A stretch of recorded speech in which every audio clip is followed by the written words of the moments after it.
எல்லாம் லைவ் போடுறாங்க. அதனால நம்மளும் ஒரு லைவ் போடுவோமே, அதனால நானும் போட்டுக்கிட்டு இருக்கேன். வேற ஒன்றும் இல்லை. நீங்க வேலையே இருக்க மாட்டேங்குது, வருமானம் பத்தலை. ஏதாச்சும் இப்படியாச்சும் எதனா ஒன்று மக்களுக்கு ஒரு சந்தோஷம் கொடுக்குமே. நம்ம தான் சந்தோஷமா இல்லை, நீங்களாச்சும் ஏதோ ஒரு வீடியோஸ் பார்த்து சும்மா சந்தோஷப்படுவீங்கன்னா. நான் போடுற வீடியோஸு சந்தோஷமாக இருக்கா, இல்லை டென்ஷனாக இருக்கா, இல்லை கஷ்டமாக இருக்கா, எதுவாக இருந்தாலும் எனக்கு கோசம் பாருங்கள், லைக் பண்ணுங்கள், ஷேர் பண்ணுங்கள், கமெண்ட் பண்ணுங்கள். எதுவாக இருந்தாலும் கமெண்ட் பண்ணுங்கள், சரிங்களா? அதுக்கேற்ற போல் நான் போட்டு விடுவேன், ஓகேங்களா?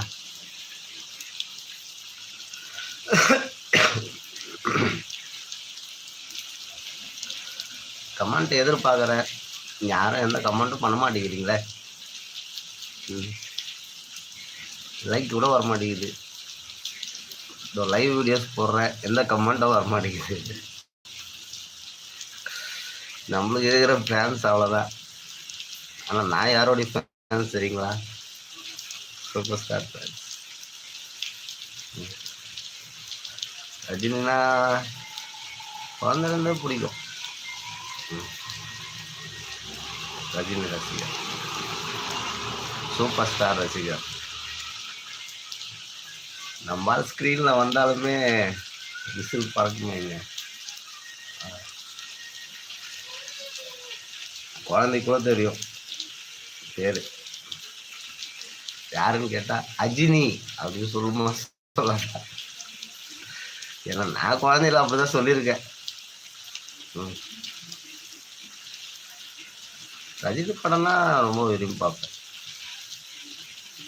நான் படம்னு ரொம்ப விரும்பி எனக்கு தெரிஞ்சு படம் பார்த்ததே முத்து தான். முத்து படம் பார்த்தேன். ஆனால் அருணாச்சலம் பாட்டு ஒன்று பண்ணோன்னு இருக்கு. அதை விட எனக்கு சிவபெருமான் ரொம்ப பிடிக்கும், ரஜினி மாதிரியே. சிவபெருமான் பாட்டு பிடிக்கும், அவரை வச்சு அருணாச்சலம் பாட்டு ஒன்று பண்ணுவேன், கண்டிப்பாக பண்ணுவேன். நம்மளுக்கு எடிட்டிங்லாம் அவ்வளோ தெரியலங்க, என்னங்க பண்ணுறது? எனக்கு தெரிஞ்ச ஏதோ எடிட் பண்ணுறேன், சும்மா கொஞ்சம் கொஞ்சமாக பண்ணுறேன். எல்லாருமே கற்றுக்கிட்டு வரல, கொஞ்சம் கொஞ்சமாக தானே கற்றுக்க முடியும். கற்றுப்பேன், கண்டிப்பாக கற்றுப்பேன். நம்ம ஒன்றும் அந்த அளவுக்கு ஒன்றும் படிக்கலைங்க, நம்ம அப்பாவும் ஒன்றும் அந்த அளவுக்கு படிக்க வைக்கலைங்க. ஏதோ கொஞ்சம் கொஞ்சம் தெரிஞ்ச அளவுக்கு படிப்பேன் கண்டிப்பாக. நீங்கள் இப்போ கமெண்ட்டே பண்ண கூட ஒரு அளவுக்கு தான் நிப்பாட்டி தான் பொறுமையாக படிக்க முடியுமா கண்டி? எல்லாரும் மாதிரியும் டக்கு டக்குன்னு படித்து அந்த அளவுக்குலாம் டேலண்ட் இல்லைங்க. அவன் சொல்லப்போனால் படிக்காதவன், அவ்வளோதான்.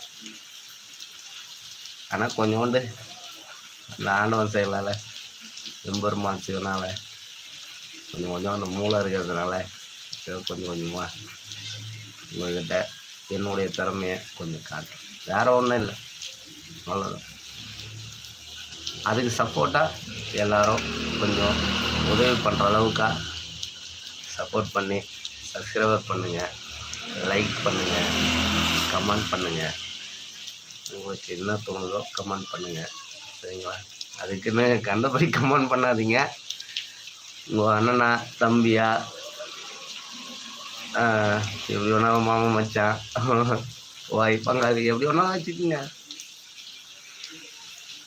அந்த மாதிரி நினச்சி மனசில் வச்சுக்கிட்டு உங்களில் நான் ஒருத்தனா வச்சுக்கிட்டு நல்லபடியாக கமெண்ட் பண்ணுங்க, சரிங்களா? ரொம்ப நன்றி.